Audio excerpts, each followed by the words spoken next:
மொட்டப்பாறை இருக்கும் அந்த காட்டிலே முயவின் நடனம் அரங்கேற போகுதே. வட்டமாக விலங்குகளும் ரசித்திட வரிசையாக இருக்கையிலும் இருந்தன. சலங்கை கட்டி முயலும் ஆட வந்தது. சதி சொல்லி பாட நரியும் இருந்தது.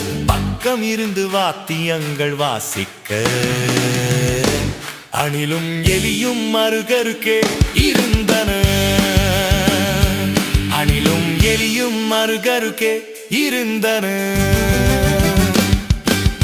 இதையெல்லாம் அறியாத நிலையிலே சிங்கம் தூங்கி எழுந்து கர்ஜனையும் செய்தது. சிங்கத்தின் குரல் கேட்டு அனைவரும் பயத்தில் எழுந்து ஓட கூட்டமுமே விரைந்து கலைந்தது.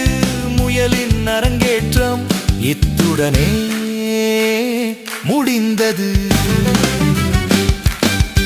இதனை கண்டு கோபம் கொண்ட எறும்பொன்று சிங்கத்தின் காதில் நுழைந்து கடித்திட்டான் செய்தது.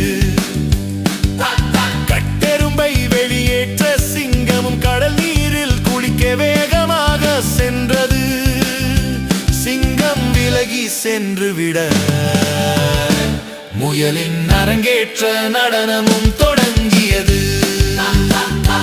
முயலின் அரங்கேற்ற நடனமும் தொடங்கியது. முயலின் அரங்கேற்ற நடனமும் தொடங்கியது.